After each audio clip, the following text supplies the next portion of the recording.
Holidays-nale, அது நம்ம GT Holidays தான். GT Holidays, South India's #1 travel brand. You know you are special when you're with GT Holidays. Minnambalam நேயர்களுக்கு வணக்கம். நான் விஷால் பொலிவர். இன்றைய நேர்காணலில் நம்மோடு இணைந்திருக்கிறார் உலக செய்தி பகுப்பாய்வாளர் திரு பாஸ்கர் செல்வராஜ் அவர்கள். வணக்கம். வணக்கம். இந்தியாவினுடைய பிரதமர் மோடி அவர்கள் 2 நாள் பயணமாக இஸ்ரேலுக்கு சென்றிருக்காரு. முதல்ல அவர் இஸ்ரேல் பயணத்திற்கு முன்னாடியே சர்வதேச அளவிலும் இந்திய அளவிலும் மிகப்பெரிய ஒரு பேசு பொருளாக மாறி இருக்கு. அதற்கான காரணம் என்ன? ஏன்னா 2017 அவர் இஸ்ரேல் பயணம் மேற்கொண்டதே மிகப்பெரிய ஒரு வரலாற்று சம்பவமாகவும் பார்க்கப்பட்டது. 1991ஆம் ஆண்டே இந்தியா இஸ்ரேல் அங்கீகரித்த பொழுது எதனால இந்திய பிரதமரினுடைய இந்த இஸ்ரேல் பயணம் அப்படின்றது மிகப்பெரிய ஒரு பேசு பொருளாக மாறி இருக்கு. விமர்சனமாகவும் சரி அல்லது ஆதரவு வட்டத்திலையும் சரி ரொம்பவே ஒரு புதுசா பார்க்கப்படுது. பிரதமர் நரேந்திர மோடி அவர்கள் இந்த ஹமாஸினுடைய தாக்குதல் குறித்தெல்லாம் அந்த இஸ்ரேல்ல பேசியிருக்காரு. பட் அதற்கு முன்னாடி இப்படி ஒரு பேசு பொருளா ஆகிறதுக்கான காரணம் என்ன? 2 விஷயத்த பார்க்கணும். இப்போ ஒரு அரசியல் நடவடிக்கை நடந்திருக்கு. அதுக்கான அரசியல் விளைவுகளை இல்ல அரசியல் வெளியில அதுக்கு அரசியல் வினையாற்றல்களை தான் நம்ம தொடர்ந்து பார்த்துக்கிட்டு இருக்கிறோம். ஆனா வெறுமனே அரசியல் மட்டும் பேசணும் அப்படின்னா இது முழுமையான ஒரு புரிதலை தராது. இப்போ இந்தியா 1991 அவங்களோட ஒரு தூதர உறவுகளை ஏற்படுத்திட்டு இன்னைக்கு 2025 பாத்தீங்க அப்படின்னா அவருக்கு ஒரு மெடல் கொடுத்து அவரை அவங்களுடைய நாடாளுமன்றத்துல பேச வைக்கிறாங்க அப்படின்னா அதுக்கான காரணம் என்ன? எங்க இருந்து அதுக்கான இந்த இவ்வளவு நெருக்கம் இந்த இடைப்பட்ட காலத்துல எப்படி ஏற்பட்டுச்சு அப்படின்னு சொல்லி கொஞ்சம் பார்க்கணும். எப்படி இதை புரிஞ்சுக்கலாம் அப்படின்னா முதல்ல நம்ம பொருளாதார ரீதியாக தான் புரிஞ்சுக்கணும். அரசியல் பொருளாதாரம் தான். வெறுமனே அரசியல்ன்றது உலகத்துல இருக்காதுன்னு சொல்லிதான் நம்ம தொடர்ந்து பேசிட்டு இருக்கிறோம். அப்ப இந்த பொருளாதாரத்தை பொறுத்த அளவுக்கு நமக்கும் இஸ்ரேலுக்குமான அந்த தொடர்பு என்ன, நமக்கும் அமெரிக்காவுக்குமான அந்த தொடர்பு என்ன? ஏன்னா இஸ்ரேல்ன்றது தனியா பார்க்க முடியாது. இஸ்ரேல்ன்றது அமெரிக்காவோட அங்கமா தான் நம்ம பார்க்கணுமே தவிர தனியா பார்க்க முடியாது. ஆனா இந்தியா அப்படி இல்லை. இதுக்கு முன்னாடி வரைக்கும் பாத்தீங்க அப்படின்னா நம்ம அமெரிக்காவோட ஒரு அங்கமா இருந்தோமா அப்படின்னா அப்படிலாம் கிடையாது. ஆனா 1991 நம்ம இணைஞ்சோம் அப்படின்றதெல்லாம் உண்மைதான். ஆனா அதன் பிறகு என்ன நடந்ததுன்னு சொல்லி பார்த்தோம் அப்படின்னு இதெல்லாம் புரிஞ்சுக்க முடியும். அப்போ இப்போ வெறுமனே நம்ம அமெரிக்காவுடைய அந்த எவ்வளவு தூரம் நம்ம நெருங்கி இருக்கோம் அப்படின்னு சொல்லி புதுசா நம்ம பேச வேண்டிய அவசியம் இல்லை, சொல்ல வேண்டிய அவசியம் இல்லை. சமீபத்தில் நடந்த விஷயங்கள் எல்லாத்தையும் வாசகர்கள் அறிஞ்சிருப்பாங்க. அதனால அதை பத்தி நம்ம பேச வேண்டாம். இஸ்ரேல் மட்டும் பேசலாம். இஸ்ரேல்ல 1991 இப்போ வரைக்கும் பாத்தீங்க அப்படின்னா அதிகமான பொருளாதார உறவுகள் அப்படின்னு பார்த்தோம் அப்படின்னா முக்கியமானது ராணுவ உறவுகளை தான் நம்ம தொடர்ந்து அவங்களோட இணக்கமா இருந்துட்டு இருக்கோம். அப்போ எந்த அரசு வந்தாலும் சரிதான் அங்கிருந்து ராணுவ தளவாடங்களை இறக்குமதி செய்வது அப்படின்ற ஒரு விஷயத்துல தொடர்ந்து அவங்க செஞ்சுக்கிட்டு தான் இருக்கிறாங்க. அப்படி செய்யும் பொழுது இப்போ சமீபத்துல 2021 2025 காலகட்டத்துல இஸ்ரேல் உலக நாடுகளை ஏற்றுமதி செய்த ஆயுதத்துல 35 விழுக்காடு இந்தியாவுக்கு தான் வந்திருக்கு.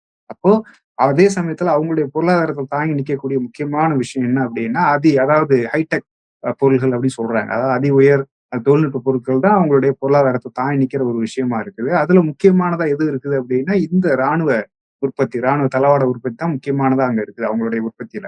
அப்போ அதுல முக்கியமான சந்தையா இந்தியா மாற்றப்பட்டிருக்கு. இந்தியா அதுக்கான மாறி இருக்கு. அப்போ அது அந்த நோக்கத்துல இருந்து பார்க்கும்பொழுது நம்ம எவ்வளவு தூரம் நெருக்கமா இருக்கிறோம் அப்படின்னு சொல்லி ஒரு விஷயத்தை தெரிஞ்சுக்கலாம். 2வது என்ன அப்படின்னா அங்கிருந்து நம்ம இறக்குமதி செய்து ஏற்றுமதி செய்யக்கூடிய இன்னொரு முக்கியமான பொருள் என்ன அப்படின்னா வைரங்கள் எங்க அதிகமா பட்டத்தீட்டப்படுது. அதாவது குரூடான வைரத்தை அங்கிருந்து நம்ம இறக்குமதி செஞ்சு இங்க பட்டத்தீட்டு திரும்பவும் மறுபடியும் ஏற்றுமதி செய்யறோம் அப்படின்னு சொல்லி இதை நம்ம புரிஞ்சுக்கலாம். அதே சமயத்துல அந்த ராணுவ தளவாடங்களை வாங்குறது மட்டும் இல்ல, அவங்கள்ட்ட இருந்து தொழில்நுட்பங்களை வாங்கி இங்க உற்பத்தி செய்யறது அப்படின்றத நோக்கி நகர்ந்திருக்கிறாங்க. அப்போ அதை செய்யக்கூடிய ஒரு நிறுவனம் பாத்தீங்கன்னா DRDO. அது எல்லாருக்கும் தெரியும், அரசு பொதுத்துறை நிறுவனம். இன்னொன்னு பாத்தீங்கன்னா அதானியோட நிறுவனம்.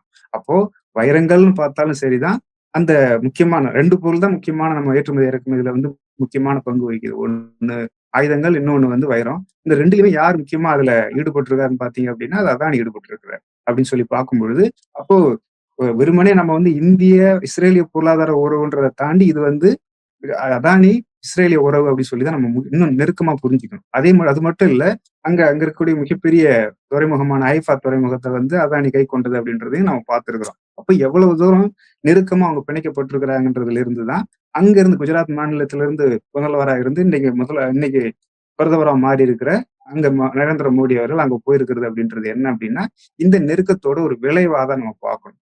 அப்போ பொருளாதார ரீதியா எவ்வளவு தூரம் நெருக்கப்பட்டிருக்கும் பொழுது அரசியல் ரீதியா இன்னைக்கு இஸ்ரேல் உலக அளவுல பாத்தீங்க அப்படின்னா அது தனிமைப்படுத்தப்பட்டிருக்கு அப்படின்னு தான் எல்லாரும் இதுக்கு புதிய விளக்கங்கள்லாம் சொல்ல தேவையில்லை. உலக நாடுகள் தலைவர். அதுக்காக உலக நாடுகள்லாம் வந்து இஸ்ரேலோட எந்த ஒரு பொருளாதார உறவும் வச்சுக்கலையானா வச்சிருக்கிறாங்க. எல்லாரும் பொருளாதார உறவோட தான் இருந்துட்டு இருக்கிறாங்க. ஆனா அதே சமயத்துல யாரும் அந்த நாட்டுக்கு போறதுக்கு தயங்குறாங்க. ஏன் அப்படின்னா, அந்த நாட்டு உள்நாட்டுல அந்த மக்களுடைய அழுத்தம் அப்படிங்கிற அரசியல் அழுத்தம்ன்றது ரொம்ப அதிகமா இருக்கும். அங்க இவங்க போகும்பொழுது அவங்களுக்கு நெருக்கடி உருவாகுன்றதால அத வந்து ரொம்ப மௌனமா அத செஞ்சுட்டு இருக்கிறாங்க. ஆனா இந்தியா ரொம்ப பகிரங்கமா என்ன பண்றாங்க, போயி இந்த மாதிரி அந்த நாடாளுமன்றத்துல பேசி அந்த அந்த அந்த நாட்டுக்கு ஒரு அங்கீகாரத்த குடுக்க முயற்சி செய்றாங்க. அப்ப அந்த அரசியல் நெருக்கம் அப்படிங்கிறது இந்த பொருளாதார இருந்து வரக்கூடிய ஒரு விஷயமா இருக்குது. அதே சமயத்துல இஸ்ரேல் இன்னைக்கு வந்து ஹமாஸ் தாக்குதலுக்கு பிறகு அவங்க நடந்த இந்த விஷயங்கள்லாம் தொடர்ந்து வாசகர்கள் பார்த்துட்டு இருக்காங்க. எவ்வளவு அது கொடூரமான ஒரு செயல்பாடை கொடூரமான ஒரு போர நடத்திட்டு இருந்தாங்கன்னு பார்க்குறோம். அது உலகம் எவ்வளவு கண்டனத்துல உண்டாக்குச்சுன்னு பார்க்குறோம். அப்போ அரசியல் ரீதியா இன்னைக்கு இஸ்ரேல்ன்றது மிகப்பெரிய அளவுல தனிமைப்படுத்தப்பட்டிருக்கு. அப்ப தனிமைப்படுத்தப்பட்ட அந்த இஸ்ரேல் என்ன பண்ணுது அப்படின்னா, உலக அரங்குல தனக்கான ஒரு அங்கீகாரம். இப்போ இன்னைக்கு உலக அரங்குல தானும் வந்து உலகத்தோட தான் இணைஞ்சிருக்கேன் அப்படின்னு காட்ட வேண்டிய ஒரு தேவை அங்க இஸ்ரேலுக்கு இருக்குது. அந்த தேவைய இந்தியாவுடைய பிரதமர் அவங்க சென்றது வந்து அத வந்து பூர்த்தி செஞ்சிருக்கு சொல்லி நம்ம புரிஞ்சுக்கலாம். அப்படி மட்டும் புரிஞ்சுக்கலாமான்னா அப்படி மட்டும் கிடையாது. இந்தியா இதுவரைக்கும் பார்த்தீங்க அப்படின்னா, அரபு நாடுகளோடையும் சரி, இஸ்ரேல், சீனா, ரஷ்யா நாடுகளோடையும் சரி ரொம்ப நெருக்கமா தான் இருந்திருக்காங்க. கிட்டத்தட்ட ஐரோப்பிய நாடுகள்னு சொல்லி உலக அரங்குல வந்து ரொம்ப நெருக்கமான ஒரு நாடா இருந்தது. ஆனா இன்னைக்கு காலப்போக்குல எந்த இடத்துல வந்து நிக்கிறோம் அப்படின்னா, இன்னைக்கு கிட்டத்தட்ட ரஷ்யாவில இருந்து ரொம்ப விலகி வந்துட்டோம். ஏன்னா அவங்கள்ட்ட இருந்து எண்ணெய் வாங்குறத நம்ம கைவிட்டுறதால அவங்களுடைய உறவு அப்படிங்கிறது கொஞ்சம் கேள்விக்குறிக்கிடமானதா இருக்குது. சீனாவோட நம்ம சொல்லவே வேண்டாம். ஐரோப்பிய நாடுகளோட நம்ம ஓரளவுக்கு உறவா இருக்கிறோம். மத்த மேற்காசிய நாடுகள்ல பாத்தீங்க அப்படின்னா கிட்டத்தட்ட அவங்கள்ட்ட இருந்து ரொம்ப தள்ளி தான் வந்திருக்கோம். அப்போ இஸ்ரேல் கொஞ்சம் நெருக்கமா இருக்கக்கூடிய ஏமன், இந்த UAE போன்ற நாடுகளோட நம்ம இருக்கோம். ஓரளவுக்கு நம்ம சுமூக உறவு இருந்தாலும் மற்ற நாடுகளோட நமக்கு நல்ல உறவு இல்லை அப்படின்றத நம்ம பாக்குறோம். அப்போ கிட்டத்தட்ட இந்தியா உலகத்தோட இணைக்கப்பட்ட இந்தியான்றது கிட்டத்தட்ட விலகி வந்துச்சு. அதே சமயத்துல அந்த போரால பாலஸ்தீன போரால உலகத்திலிருந்து தனிமைப்பட்டிருக்கிற இஸ்ரேல் தனிமைப்பட்டிருக்கு. அப்ப தனிமைப்பட்ட அந்த நாடு என்ன பண்ணிருக்கு அப்படின்னா, உலகத்திலிருந்து பிரித்து எடுக்கப்பட்ட அந்த நாட்டை தன்னோட இணைச்சிக்குது, அரசியல் ரீதியா இணைச்சிக்குது அப்படி சொல்லி புரிஞ்சுக்கலாம். அப்போ இது இந்த விஷயத்த நம்ம தொகுப்பா சொல்லணும் அப்படின்னா, பொருளாதார ரீதியா இந்தியா இஸ்ரேல், அமெரிக்காவோட நெருக்கமா பிணைக்கப்பட்டிருக்குது. உலகத்தோடு நெருக்கமா அரசியல் ரீதியாக பிணைக்கப்பட்டிருந்த இந்தியா இன்னைக்கு முழுக்க முழுக்க தனிமைப்படுத்தப்பட்டு அங்க தனிமைப்பட்டு கிடக்கிற இந்த இஸ்ரேலோட ஒரு நெருக்கம் பாராட்டுது அப்படின்னு சொல்லி இந்த சம்பவத்தை தொகுப்பா புரிஞ்சுக்கலாம் நம்ம. ஆனா இன்னொரு விஷயம் என்னன்னா, இப்போ கரெக்டா இந்த நேரம் அப்படின்றது வந்து ஈரானுக்கும் அமெரிக்காவுக்கும் இடையில ஒரு போர் பதற்றம் அப்படின்னு இருக்கு இல்லையா? இதுக்கு மத்தியில இந்த ஒரு பயணம் அப்படின்றது என்ன மாதிரியான செய்திகளை சொல்ல வருது? அது மட்டும் இல்ல. இன்னொரு விஷயமும் இருக்குது. இஸ்ரேல் வந்து குறுகிய காலத்துல தேர்தல் அங்க நெருங்கிக்கிட்டு இருக்குது. அப்போ அங்க நெத்தன்யாவுக்கு அங்க உள்ளூர் அளவுல அரசியல் ரீதியா கடுமையான நெருக்கடியும், ஒரு வகையான எதிர்ப்புணர்வு தான் அங்க இருக்குது. அவர் திரும்ப வெல்ல முடியும் அப்படின்ற சந்தேகம் நிறைய பேருக்கு இருக்குது. இந்த மாதிரி ஒரு சூழல்ல தான் என்ன பண்ணிருக்கிறாரு, நம்ம பிரதமர் அங்க போயிருக்கிறாரு. அவருக்கு வந்து ஒரு கிட்டத்தட்ட ஒரு PR ஒரு ப்ரமோஷன் கொடுக்கக்கூடிய ஒரு விஷயமா தான் இத நம்ம பார்க்கணும். இப்ப மேற்காசியாவுல இவ்வளவு ஒரு கொந்தளிப்பான ஒரு சூழல்ல அவர் அங்க போயிருக்கிறார். இவரு மட்டும் போகல. இதுக்கு முன்னாடி இதே மாதிரி அமெரிக்கா, ஈரான் பேச்சுவார்த்தை நடந்தப்ப அங்கிருந்து நெத்தன்யாகு என்ன பண்ணாரு அப்படின்னா, அமெரிக்கா போனார். போயிட்டு வந்ததுக்கு பிறகு என்ன நடந்தது அப்படின்னா, அவங்க அடுத்த கட்ட பேச்சுவார்த்தை நடக்கும்ன்ற எதிர்பார்க்கப்பட்ட சமயத்துல என்ன பண்ணாங்க, இஸ்ரேல் ஈரானை தாக்குனது நடந்தது. அதே போல இப்பவும் பேச்சுவார்த்தை நடந்துட்டு இருந்தது. இப்பவும் அவர் போயிட்டு வந்தார். போயிட்டு வரும்போது ஒரு விஷயத்த எல்லாரும் கவனிச்சாங்களா இல்லையான்னு தெரியல. அவங்க 2 பேரும், அதாவது அதிபர் ட்ரம்ப்பும் இவரு பிரதமர் நெதன்யாகும் சந்திச்ச பிறகு அங்க 2 பேரும் சேர்ந்து ஊடகங்களை சந்திக்கவே இல்லை. அதே மாதிரி ட்ரம்ப் பேசி முடிச்சதுக்கு அப்புறம் வெளியில வரும்போது என்ன சொல்றாரு அப்படின்னா, அவருடைய பேச்சுல பாத்தீங்க அப்படின்னா ஏதாவது ஒரு சுமூகமான ஒரு நிலை இருந்ததா தெரியல. அவர் என்ன சொல்றாருன்னா, தொடர்ந்து நான் வந்து பேச்சுவார்த்தைக்கு முக்கியத்துவம் கொடுக்க விரும்புறேன் அப்படின்றத மட்டும் அழுத்தி சொன்னார். அதன் பொருள் என்ன அப்படின்னா, இவர் வந்து அந்த பேச்சுவார்த்தையை விரும்பல. நெதன்யாகு பேச்சுவார்த்தை நடத்தி ஒரு சுமூகமா போறதை அவர் விரும்பல அப்படின்னு புரிஞ்சுக்கலாம். ஆனா அதிபர் ட்ரம்ப் என்ன நினைக்கிறாரு அப்படின்னா, அப்படி ஒருவேளை சண்டைக்கு போகணும்னா அதுக்கு மிகப்பெரிய அளவுல வந்து அரசியல் ரீதியா தான் வந்து அதுக்கு நிறைய விலை கொடுக்க வேண்டியிருக்கும் உள்ளூர் அளவுல அப்படின்றதால நான் போக விரும்பலன்றது வெளிப்படுத்தும் தான் நம்ம புரிஞ்சுக்கலாம். அப்ப இந்த மாதிரி சூழல்ல ஒரு அவங்களுக்கு இடையில ஒரு சின்னதா ஒரு கருத்து வேறுபாடு இருக்குது அப்படின்னு சொல்லி நம்ம புரிஞ்சுக்கலாம். அது மட்டும் இல்ல, இப்ப இந்தியாவுக்கும் அமெரிக்காவும் கிட்டத்தட்ட நம்ம அமெரிக்க அணியா மாறிட்டோம். பொருளாதார ரீதியா இன்னைக்கு வந்து மற்ற நாடுகள்ல இருந்து துண்டித்து கொண்டு நம்ம என்ன பண்றோம், அமெரிக்காவோட நெருக்கமாவும் அந்த கட்டமைப்புக்குள்ள நம்மள நெருக்கமாவும் பிணைச்சுக்கிட்டோம் அப்படின்னு தான் புரிஞ்சுக்கிறோம்.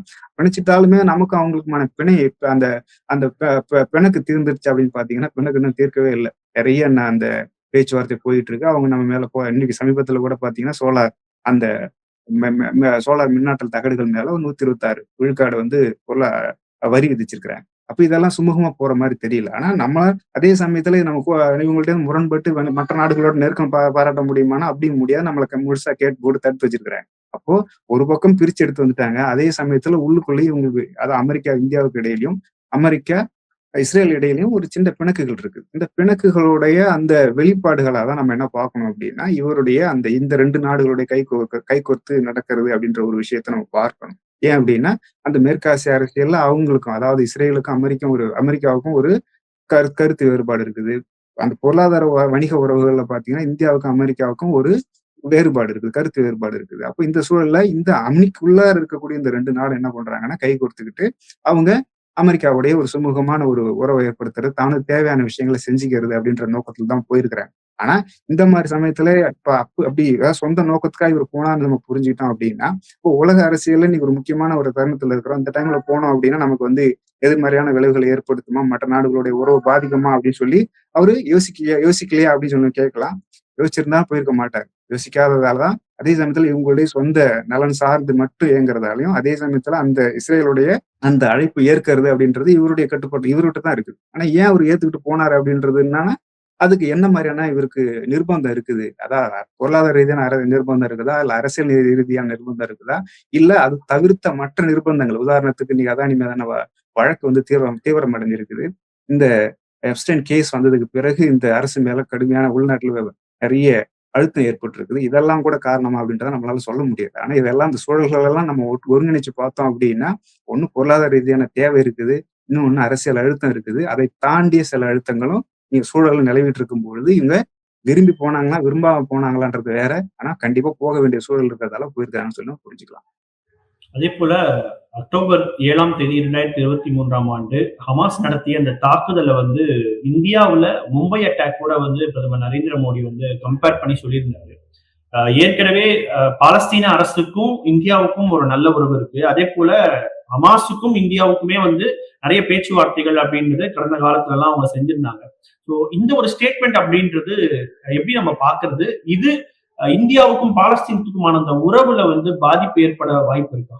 நல்உறவு பாலஸ்தீனர்களுடைய நம்ம நல்உறவு அப்படின்றது பார்த்தீங்க அப்படின்னா, பெயர் அளவிலான நல்உறவு தானே தவிர, செயல் அளவிலான நல்உறவு கிடையாது. உண்மையிலேயே பாலஸ்தீனத்துக்கும் மற்ற அரபு நாடுகளுக்கும் தான் நல்ல ஒரு செயல் உறவா இருக்குது அது. நல்லுறவா மட்டும் இல்ல, செயல் உறவாவும் இருந்துகிட்டு இருக்கு. ஆனா நம்மளும் இந்தியாவை பொறுத்தளவுக்கு வெறுமனே நல்லுறவு அது ஒரு வகையான என்ன சொல்றது, மதிப்பீடு சார்ந்த ஒரு ஒரு ஆதரவு, மதிப்பீடு சார்ந்த ஒரு அரசியல் நிலைப்பாடு அப்படின்ற மாரியான ஒரு நிலைப்பாடு தான் இவ்வளவு நாளா எடுத்துக்கிட்டு இருந்தோம். ஆனா இப்போ அந்த மதிப்பீடு மாறி இருக்கு அப்படி சொல்லி தான் நம்ம அத புரிஞ்சுக்கணும். இதுவரைக்கும் நம்ம அரசியல் மதிப்பீடுன்றது என்னவா இருந்ததுன்னா, அறம் சார்ந்த ஒரு மதிப்பீடு. உலக அரங்குல ஒரு அநீதிக்கு எதிரா இந்தியா போகாது, போகக்கூடாது அப்படின்ற மாதிரியான ஒரு ஒரு ஒரு மதிப்பீடு சார்ந்த அரசியல் இவ்வளவு நாளா இருந்துகிட்டு இருந்தது. ஆனா இப்ப அப்படியா இருக்குது. இன்னைக்கு அப்படி இல்ல. உலகம் அன்னைக்கு இப்ப 1990க்கு பிறகு பார்த்தீங்கன்னா, உலகம் ஒரு தலைகீழான மாற்றத்துக்கு வந்துருச்சு அப்படின்னு சொல்லி தான் நம்ம புரிஞ்சுக்கணும். இன்னும் சொல்லப்போனா நம்ம காட் ஒரு காட்டுக்குள்ள ஒரு வலுத்தவன் வாழறது அப்படின்ற மாரியான ஒரு மனநிலையில தான் இருக்கிறோம். யார் இன்னைக்கு இப்படிதான் வாழணும் அப்படின்ற மனநிலையா நம்ம இருந்துட்டு இருக்கோம் இல்ல. எப்படி வேணாலும் வாழலாம், பணம் சம்பாரிச்சா போதும் அப்படின்ற மனநிலையில நம்மளும் வந்துட்டோம். அப்போ உலகம் முழுக்க என்னவா நடந்துட்டு இருக்கு அப்படின்னா, வலுத்தவன் தன்னுடைய சொந்த நலன் சார்ந்து எத வேணாலும் செய்யலாம். அதுக்கு எந்த ஒரு மதிப்பீடும் தேவையில்லைன்ற அளவுக்கு அந்த மதிப்பீடு சரிந்திருக்கு. அப்ப அந்த சரிந்தோட வெளிப்பாடா தான் நம்ம இந்தியாவுடைய அந்த மதிப்பீடு மாறி இருக்கிறத நம்ம புரிஞ்சுக்கிறோம். இந்தியா இவ்வளவு நாளா அந்த அறம் சார்ந்த மதிப்பீடு வச்சிருந்தது அப்படின்னு சொல்லி நம்ம புரிஞ்சுக்கிட்டோம் அப்படின்னா, இப்போ என்ன நடந்திருக்கு அப்படின்னா, அந்த மதிப்பீடு இந்தியா கைவிட்டு இருக்கு. அது தேவையில்லைன்னு சொல்லி அந்த முகமூடிய கழட்டியிருக்குன்னு சொல்லி நம்ம புரிஞ்சுக்கலாம். அது வெறுமனே அரசுடைய வெளிப்பாடா அப்படின்னு சொல்லி பார்த்தா, அரசோட வெளிப்பாடு மட்டும் கிடையாது. சமூகத்தோட வெளிப்பாடு, உலக சமூகத்தோட வெளிப்பாடா நம்ம இத புரிஞ்சுக்கலாம். அப்போ இப்ப யாரும் அந்த மதிப்பீடு சார்ந்து ஏன் இப்படி இப்படி ஒரு தார்மீகமாவும், ஒரு அரசியல் மதிப்பீடு சார்ந்து இத செய்யலாமா, செய்யக்கூடாதான்ற அந்த மாதிரியான எண்ணங்கள்லாம் கிட்டத்தட்ட தொடுத்தெறியப்பட்டுருச்சு. தொடுத்தெறியப்பட்ட பிறகு, இப்போ இந்தியா இப்படி பண்ணுதே, இது சரியா, இது தவறான்னு பேசணும்னா, அது பொருள் இழந்து போயிடுச்சு. அப்ப யாரும் கேட்கவும் இல்ல. அத பத்தி யாரும் கேட்கவும் இல்ல. அத பத்தி அப்படி அப்படி ஒரு சிந்தனை இருந்ததாவோ, இல்ல சமூகத்துல அப்படியான ஒரு வெளிப்பாடு இருந்தாலோ, இவங்க இந்த மாதிரியான நடவடிக்கை செஞ்சிருக்க மாட்டாங்க. ஆனா அதுக்காக சமூகத்துல எல்லா நாடு இப்ப உதாரணத்துக்கு கொஞ்ச நேரத்துக்கு முன்னாடி பேசணும் உலக நாடுகள் தலைவர்கள் அங்க போறதுக்கு தயங்குறாங்க. ஏன் அப்படின்னா, அங்க அரசியல் அழுத்தம் இருக்குது. அவங்களுக்கு உள்ளூர் அரசியல் அழுத்தம் இருக்கு. போனாங்கன்னா, அந்த மக்கள் அவங்களுக்கு கடுமையான எதிர்ப்பு தெரிவிப்பாங்க அப்படின்ற ஒரு சூழல் இருந்தது. ஆனா இந்தியாவுல அப்படி இருக்கா? அப்படியான ஒரு அரசியல் அழுத்தம் அவருக்கு இருக்கான்னா, இல்லன்றதுதான் காட்டுது. அப்போ அப்படியான அரசியல் அழுத்தம் இல்லாத போது இவரால என்ன பண்ண முடியுது? எளிமையா அந்த நாட்டுக்கு போயிட்டு பேசிட்டு அத ரொம்ப பெருமிதமாவும், அது அந்த தீவிரவாதத்தையும், இந்திய தீவிரவாதத்தையும் ஒண்ணா இணைச்சு 2ம் ஒண்ணுதான்னு சொல்ற அளவுக்கு அது ஒரு இனப்படுகொலை அப்படின்ற அளவுக்கு பார்க்கப்படுறாங்க. அப்ப இந்தியாவுடைய தீவிரவாதம் ஒரு சிலர் கொல்லப்படுதுன்றது கண்டிக்கத்தக்கது. அது வந்து ஒரு ஏற்புடையது இல்லதுதான். ஆனா அதே சமயத்துல இதை கொண்டு போய் ஒரு இனப்படுகொலையோட ஒப்பிட்டு பார்க்கும் பொழுதோ, இல்ல வந்து அதோட ஒப்பிடுறது அப்படிங்கிறத எவ்வளவு தூரம் அவங்க வந்து கீழே போயிருக்கிறாங்க. தன்னுடைய மதிப்பீடு சார்ந்து தெரிந்திருக்கிறாங்கன்னு சொல்லிதான் நம்ம புரிஞ்சுக்கணும். ஓகே. இறுதியா நம்ம பார்த்தோம்னா, இப்போ மோடி அவர்கள் இஸ்ரேலுக்கு போனது அப்படின்றது வந்து, இஸ்ரேல் வந்து தனிமைப்படுத்தப்பட்டதனால ஒரு விஷயமா நீங்க வந்து குறிப்பிட்டிருந்தீங்க. அதே போல கிட்டத்தட்ட ஒரு 17 ஒப்பந்தங்களுக்கு மேல வந்து அவங்க கையொப்பமிட்டிருக்காங்க. குறிப்பா சொல்லப்போனா தடையற்ற வர்த்தகம் அப்படின்னு சொல்லிட்டு. ஏற்கனவே இந்தியா, அமெரிக்காவோட ஒரு தடையற்ற வர்த்தகம், அதே போல பிரான்ஸோடவா இருக்கட்டும், இல்ல பிரிட்டனோடவா இருக்கட்டும், இல்ல வந்து ஐரோப்பிய ஒன்றியமா இருக்கட்டும், இந்த மாதிரி பல நாடுகள் கிட்ட தடையற்ற ஒப்பந்தம் அப்படின்றத மேற்கொள்றாங்க. இப்போ இஸ்ரேலுடனான இந்த தடையற்ற ஒப்பந்தம் அப்படின்றது கூட இஸ்ரேலுக்கு ஒரு பொருளாதார நெருக்கடி, அதன் மூலமாக இந்தியாவுடைய சந்தையை பயன்படுத்திக்கலாம்னு நினைக்கிறாங்க. இன்னும் அப்படி ஒரு ஒப்பந்தத்துக்கு போலாம் அப்படின்னு தான் சொல்லியிருக்கிறாங்க. நீங்க சொல்ற மாதிரி அதாவது கல்வி, மருத்துவம் உள்ளிட்ட பல துறைகள்ல வந்து எல்லா வணிகம்ன்ற எல்லா துறைகள்லயும் பார்த்தீங்க அப்படின்னா, இவங்க வந்து ஒரு நெருக்கமான உறவை நம்ம வந்து ஏற்படுத்திக்கலாம் அப்படின்னு சொல்லி ஒப்பந்தம் செஞ்சிருக்கிறதா சொல்றாங்க. அதே சமயத்துல என்ன ஒப்பந்தம் செஞ்சாங்கன்றத பத்தி எந்த ஒரு தகவல் வெளியில வரல. தேவையான தகவல்கள் வெளியில வரல. இன்னும் சொல்லப்போனா ஆயுதம் கூட வாங்குறதா சொல்றோம். ஆனா எப்பவுமே எவ்வளவு வாங்குறோம், யார் வாங்குறான்றது கூட பார்த்தீங்கன்னா, ஒரு மறைபொருளா தான் இருந்துகிட்டு இருக்கு. அந்த மறைபொருளுக்கு பின்னாடி இருக்கிற அந்த நலன்கள் அப்படின்றது தான் இன்னைக்கு வந்து இத முக்கியமா இயங்கு பொருளா இருக்குது. இன்னும் சொல்லப்போனா நம்ம பெகாசஸ் அப்படின்ற வந்து ஒரு உளவு செயலி வாங்கினதா சொன்னாங்க. ஆனா அது எவ்வளவு தூரம் அது வெளிப்படையா இருந்தது. அது ஒரு உலகத்துல வெளிவந்த பிறகு தான் நமக்கெல்லாம் தெரிய வந்ததே தவிர, எப்ப வாங்குச்சு அப்படின்னு சொல்லி தெரியல. சமீபத்துல கூட பார்த்தீங்க அப்படின்னா, உள்துறை அமைச்சகம் ஒரு மூலதன முதலீடு நாங்க செஞ்சிருக்கிறோம். கிட்டத்தட்ட அது பல 100 கோடி முதலீடு செஞ்சிருக்கிறதா பத்திரிகையில செய்தி வந்து. ஒரு உள்துறை அமைச்சகம் என்ன மாரியான ஒரு மூலதன முதலீடு செய்ய முடியும்? அப்படி ஒண்ணு இருக்கவே முடியாது அப்படின்னு தான். ஆனா செஞ்சிருக்கு. என்னன்னு நமக்கு தெரியல. இப்படி பல விஷயங்கள் நடந்துகிட்டு இருக்குது.